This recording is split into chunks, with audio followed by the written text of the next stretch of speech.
My only daughter abandoned me at a nursing home on my 62nd birthday, but 1 week later, fortune handed me the ultimate revenge.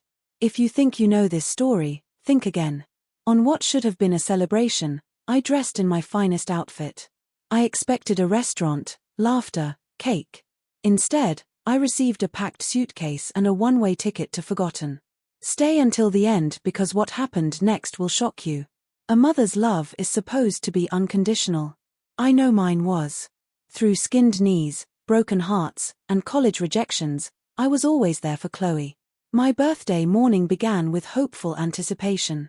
62. Alone in my small Ohio home, but certain my daughter would remember.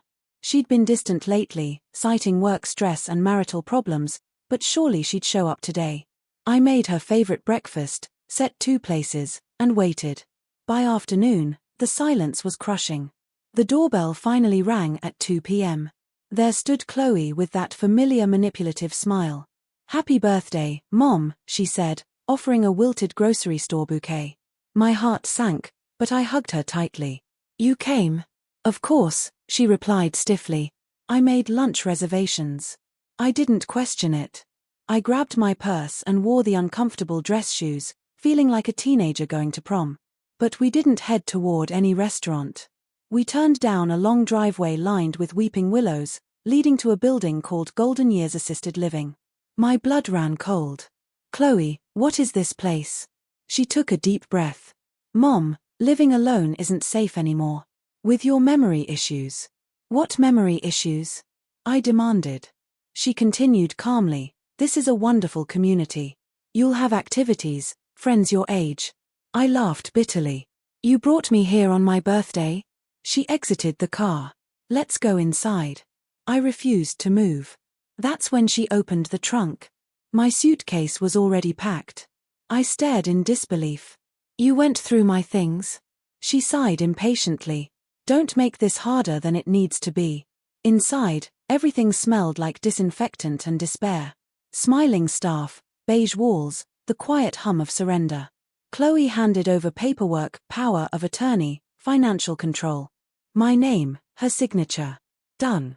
They led me to a room with pale yellow walls, a hospital bed, and a window facing a brick wall. My birthday gift.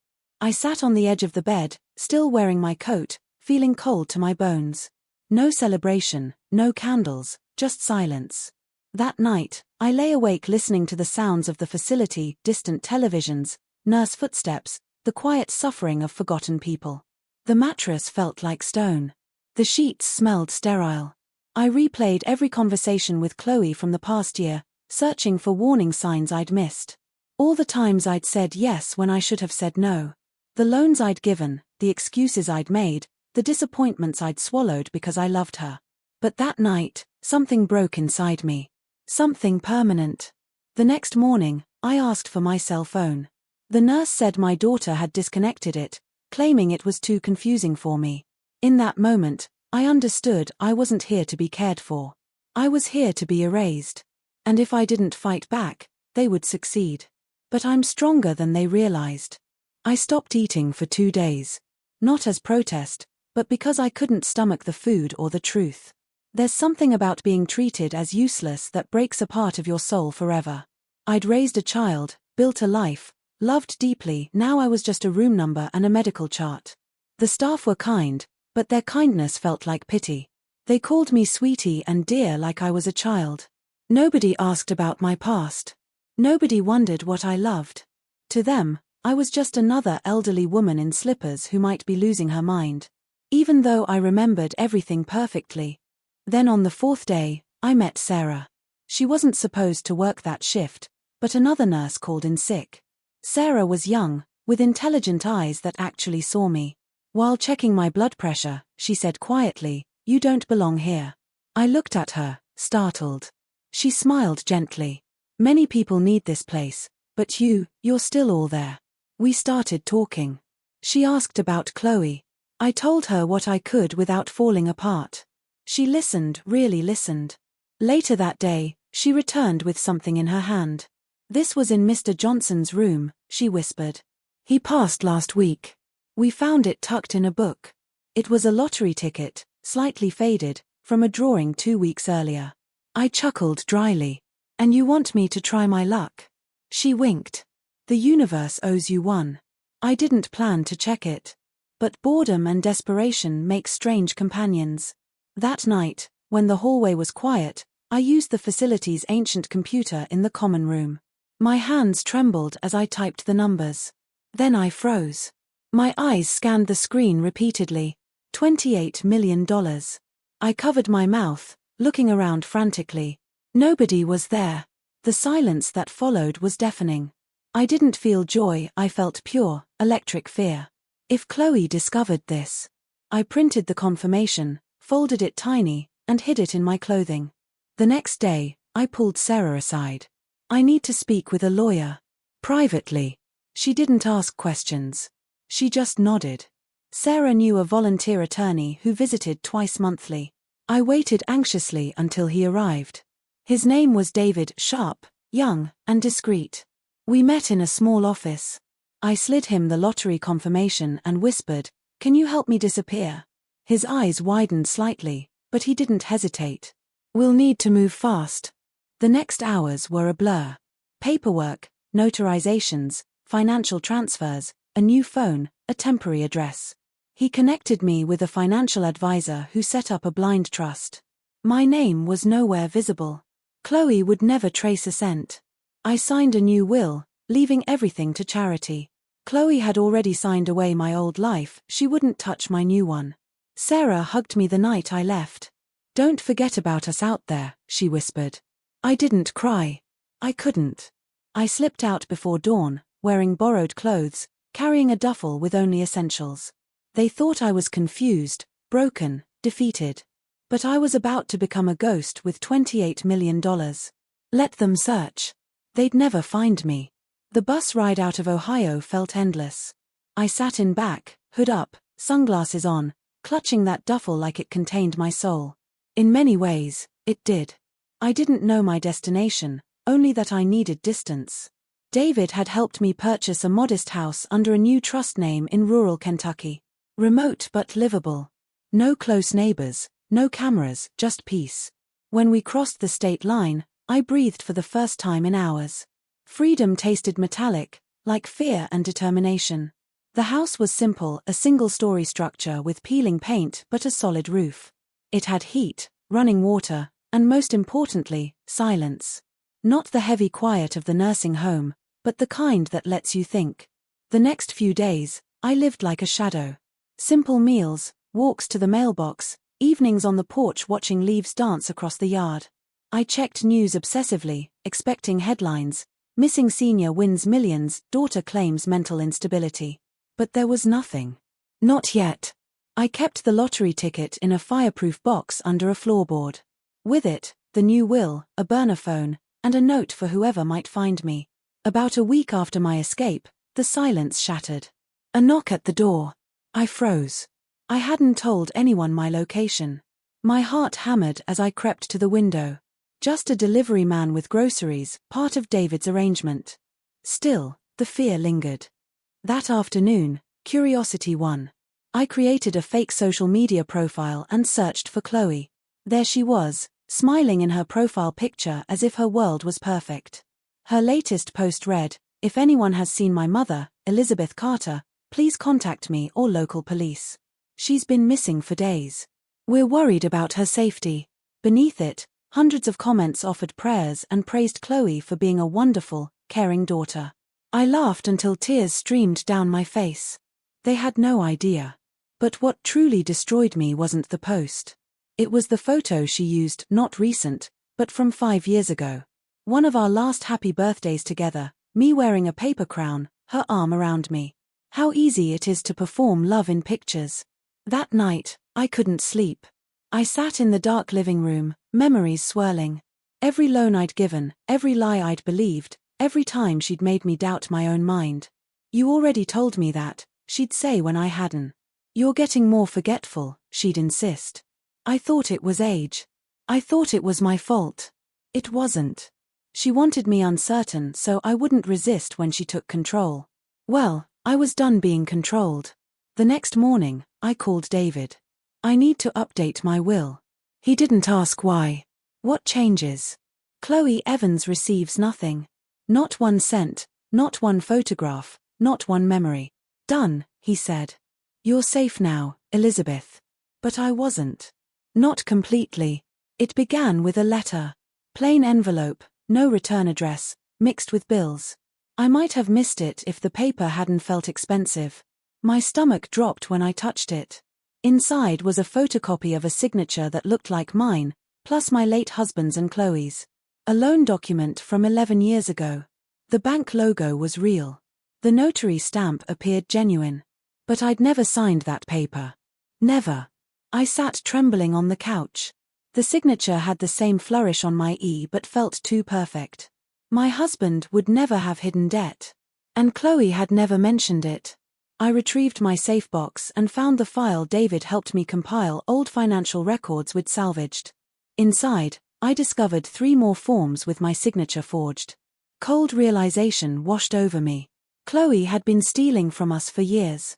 It explained the financial tension in our final years, the cancelled vacations, the bad investments. I'd blamed the economy, bad luck, aging. But it was Chloe. The whole time. I didn't cry.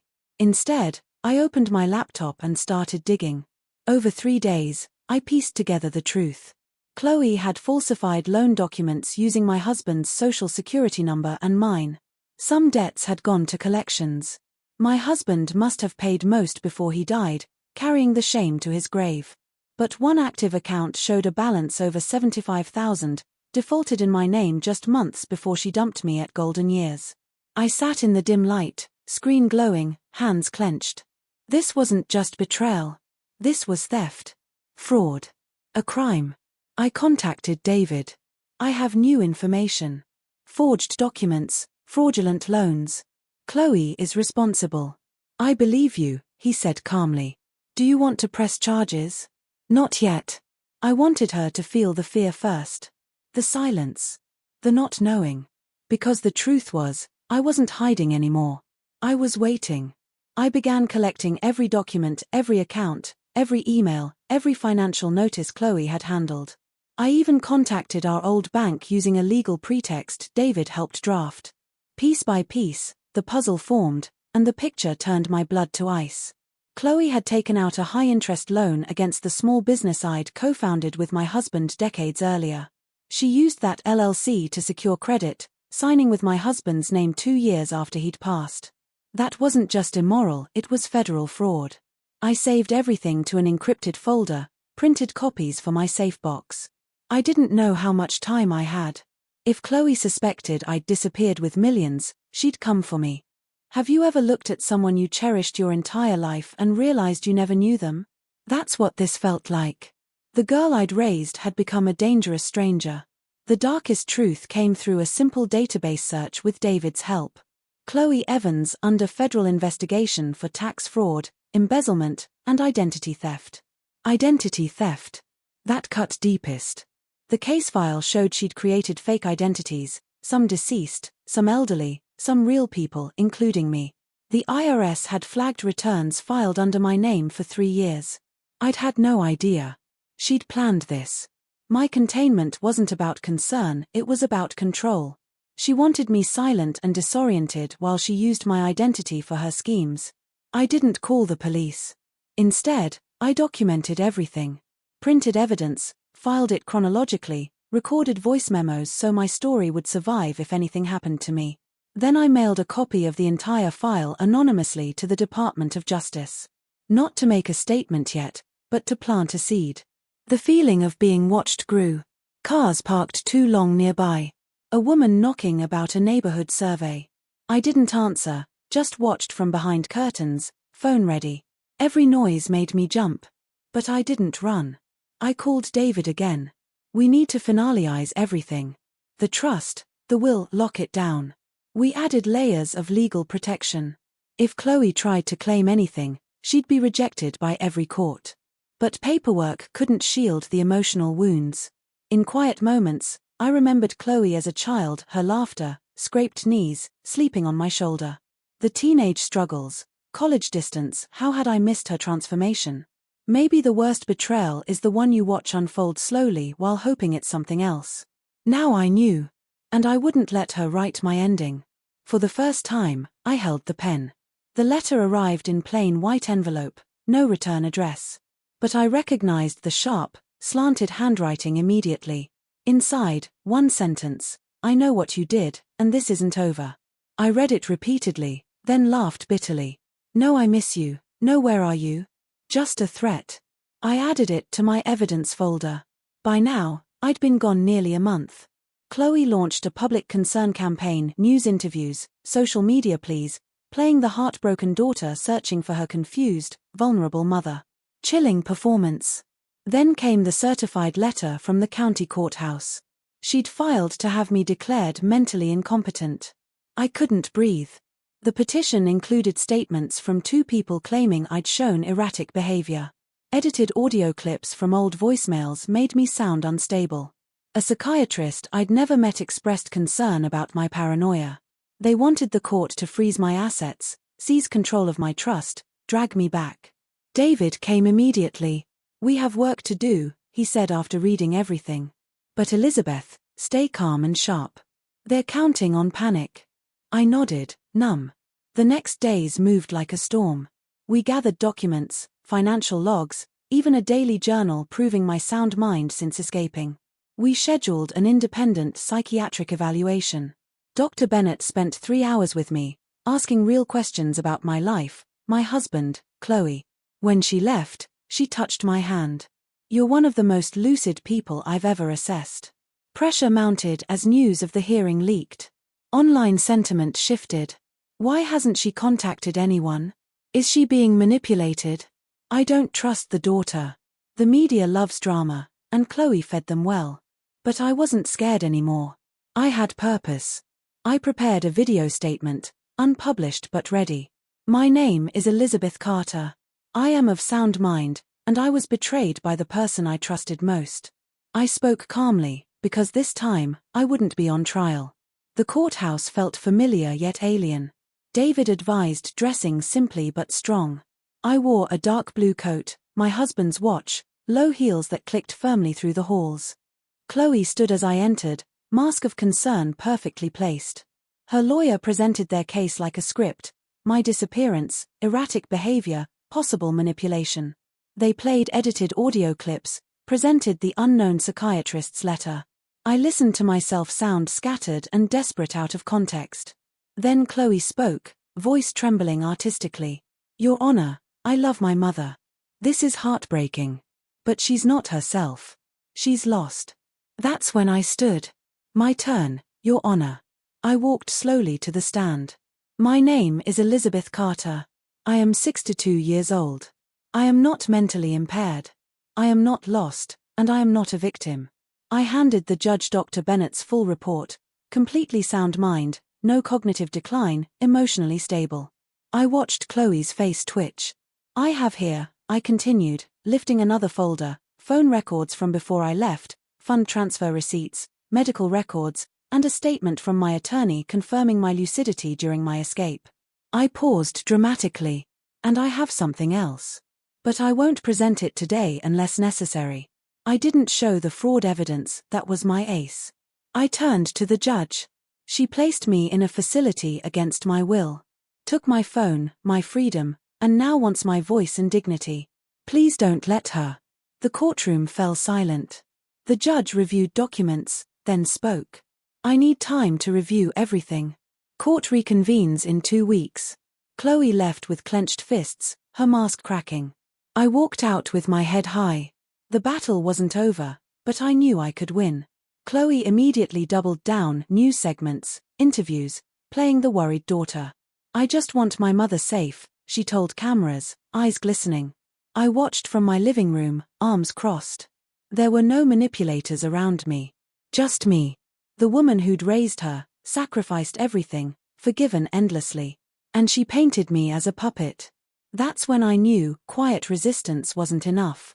I gave David the sealed envelope containing all my evidence: forged signatures, fraudulent loans, stolen tax returns. "Send it to the Department of Justice. Anonymously." He nodded.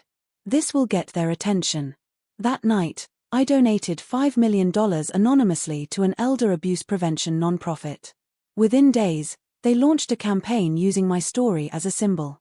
People connected dots. Was the missing mother the donor? Is that why her daughter wants control? Online sentiment turned against Chloe. A journalist reached out for my side. We met discreetly.